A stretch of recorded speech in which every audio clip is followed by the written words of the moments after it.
Bienvenue à tous dans votre programme 15 minutes de grâce et de vérité. Nous nous retrouvons encore une fois aujourd'hui pour une nouvelle session. Avant d'écouter la parole de Dieu, je vous invite à louer le Seigneur avec moi. Je magnifie le Seigneur et j'invoquerai son nom toute la journée. Je veux le louer, car il m'a délivré de mes ennemis. Je magnifie le Seigneur et j'invoquerai son nom toute la journée. Je veux le louer, car il m'a délivré de mes ennemis, car il m'a délivré de mes ennemis, car il m'a délivré de mes ennemis. Alléluia, nous avons une reconnaissance dans notre cœur pour ce que le Seigneur fait pour nous. Encore une fois aujourd'hui, je vous invite à ouvrir votre cœur à la parole de Dieu. Et je suis sûr que le frère a quelque chose, un trésor, une richesse à nous partager. Bonjour à vous tous les frères et sœurs. C'est une joie pour moi aujourd'hui de me tenir devant vous avec la parole du Seigneur pour vous encourager pendant quelques minutes dans cette session de 15 minutes de grâce et de vérité. Aujourd'hui, j'aimerais vous parler d'un personnage qui aurait dû être un modèle, puisque nous sommes en train de parler de modèle, qui a certainement bien commencé sa course, mais qui ne l'a pas terminée comme il le faut. Du moins, d'après ce que la parole de Dieu nous raconte, et peut-être que nous ne connaissons pas la fin de l'histoire. Mais allons nous appuyer sur les Écritures pour en parler. Il s'agit de Démas. Tout le monde connaît Démas. Démas faisait partie des compagnons d'œuvre de l'apôtre Paul, et il est cité dans l'épître à Philémon, où Paul dit « Épaphras, mon compagnon de captivité en Jésus-Christ, te salue, ainsi que Marc, Aristarque, Démas, Luc, mes compagnons d'œuvre. » Dans Colossiens aussi, Paul passe ses salutations. Il dit que Démas aussi est avec lui, ainsi que le médecin bien-aimé, et qu'il vous salue. Donc Démas était quelqu'un qui était très proche de l'apôtre Paul. C'était quelqu'un qui avait commencé à être un modèle, certainement que les chrétiens le regardaient comme quelqu'un qui servait de tout son cœur l'apôtre Paul, le Seigneur, l'Évangile. Et il créait certainement de l'espoir dans le cœur des chrétiens en créant un modèle de persévérance, de soumission. Mais voilà, les choses ne sont pas restées comme cela pour ce personnage. Et on voit dans 2 Timothée chapitre 4 au verset 9 comment l'apôtre Paul parle de lui et il donne une nouvelle. Il donne une nouvelle à Timothée qui est très triste. Il dit à Timothée, « Viens au plus tôt vers moi, car Démas m'a abandonné par amour pour le siècle présent, et il est parti pour Thessalonique. » Donc voilà la terrible nouvelle que Timothée apprend, d'autant plus que Paul était à la fin de sa vie, et c'était vraiment pas le moment pour lui de recevoir ce genre de nouvelles ou de vivre ce genre de circonstances. Mais bon, on ne choisit pas toujours ce qui nous arrive et l'apôtre Paul n'a pas été gâté à la fin de sa vie. Ce qui est étonnant de la part de Démas, c'est qu'il soit retourné à Thessalonique. On sait que Thessalonique était une des villes où il y avait le plus de persécutions et on se demande bien comment est-ce qu'il avait pu former un plan pour se rendre à nouveau, pour aller à Thessalonique. Et comment il a pu intégrer la vie de cette ville, alors que c'était l'endroit même où la persécution sévissait à un niveau le plus fort. Mais enfin bon, tout ça, c'est du mystère, mais le principal n'est pas là, c'est que la parole de Dieu nous dit que Démas a abandonné l'apôtre Paul par amour pour le siècle présent. Mais la parole de Dieu nous montre l'importance d'être un modèle jusqu'au bout. Voyez ? Et comment l'Épître aux Hébreux encourage les chrétiens à considérer la fin de la vie de ceux qui les conduisent, de leurs conducteurs, de leurs bergers.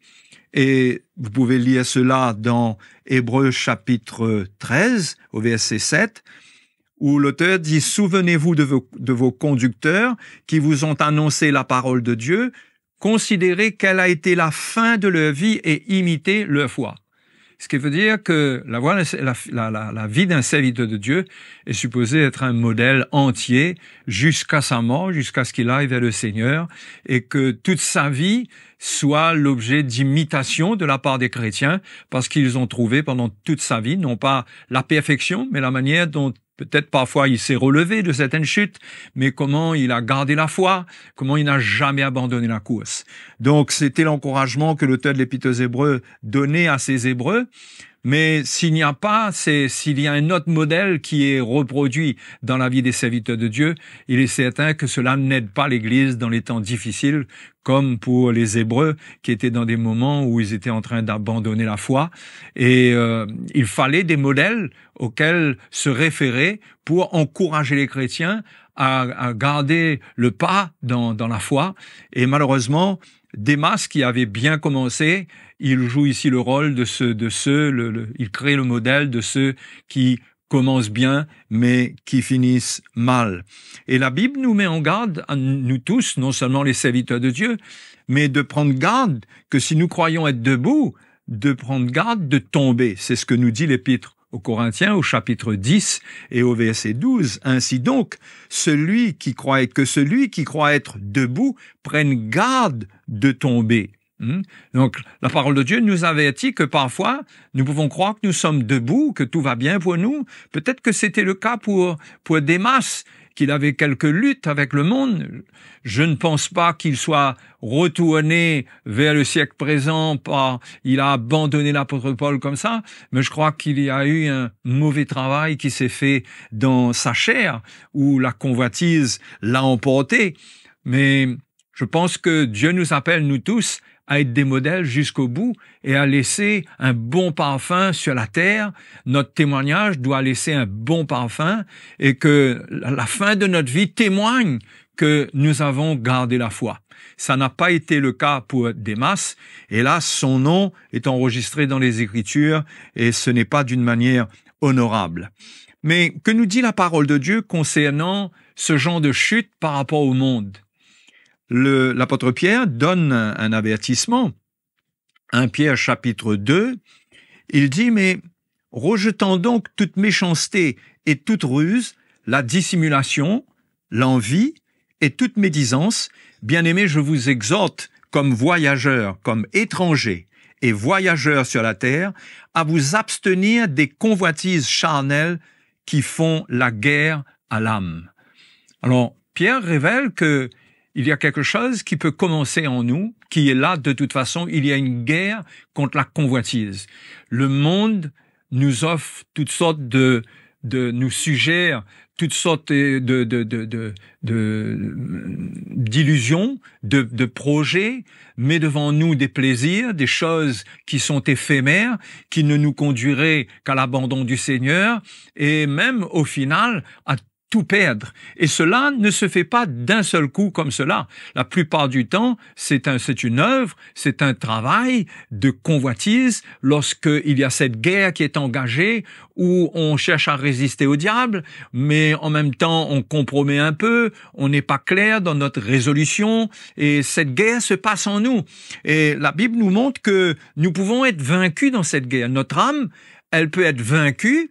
Elle va se soumettre à la tentation et elle va rendre les armes et elle va redonner le territoire de la chair au monde et à l'ennemi. Et c'est ce qui, à mon avis, s'est passé pour Démas.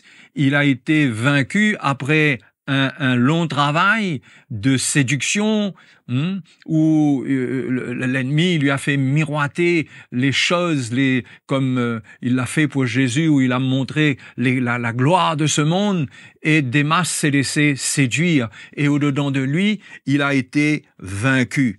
Et Jacques nous dit clairement qu'est-ce qu'il en est de ce travail, ce combat qui se fait à l'intérieur de l'homme lorsque la convoitise agit et entre en guerre contre l'âme. Jacques dit au chapitre 1, au verset 14, il dit, mais chacun, c'est pas le verset 14, mais c'est le verset peut-être, oui, c'est le verset 14, et Jacques dit, mais chacun est tenté quand il est attiré et amorcé par sa propre convoitise.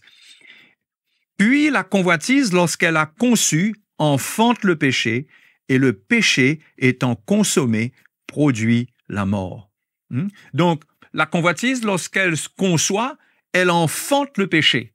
Il y a un moment où il y a un rapport avec la séduction, il y a un rapport avec la convoitise qui dépose quelque chose qui est fort, qui dépose une semence de mort en nous, une semence du péché, et que celle-ci grandit et il y a une conception du péché qui se passe en nous et nous finissons par enfanter le péché. C'est ce qui s'est passé avec Démas. Il a été vaincu après avoir été séduit à l'intérieur de lui.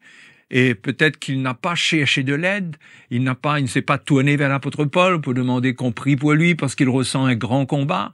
Et c'est pourquoi je pense qu'il est important pour les chrétiens de ne pas vivre leur combat seuls, mais de chercher de l'aide, premièrement, auprès du Seigneur, de crier à Dieu, parce que la parole de Dieu nous encourage, dans l'Épître aux Hébreux, concernant nos faiblesses, à nous approcher de ce souverain sacrificateur qui est compatissant et qui a été tenté lui-même, mais qui n'a jamais été vaincu dans le péché et qui peut nous donner la victoire.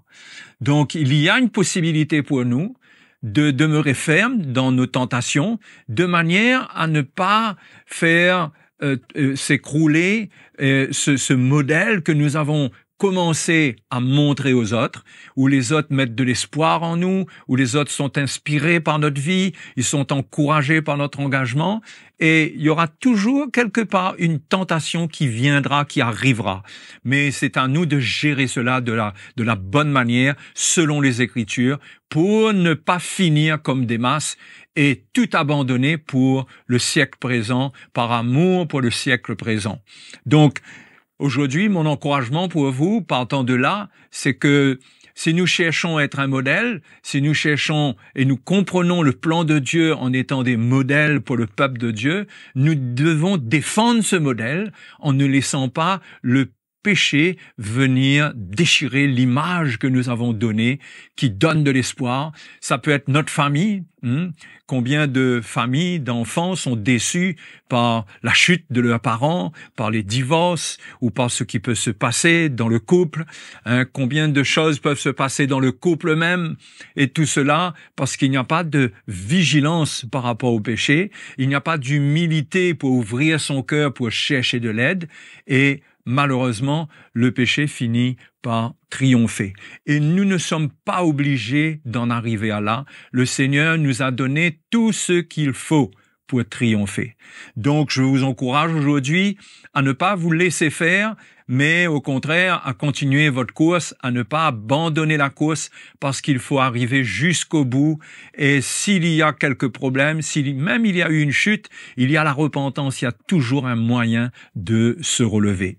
Donc, mes amis, mes frères et mes sœurs, que vous soyez encouragés par ces paroles. Nous sommes dans des temps de combat, de tentation, des moments difficiles qui viennent dans ce monde, et le diable ne ratera pas une occasion pour nous faire tomber. Donc, tenons ferme. Jusqu'à la prochaine fois, je vous laisse avec ces encouragements. Je vous souhaite une bonne semaine, que vous puissiez être bénis et encouragés. Que le Seigneur vous bénisse tous. À bientôt.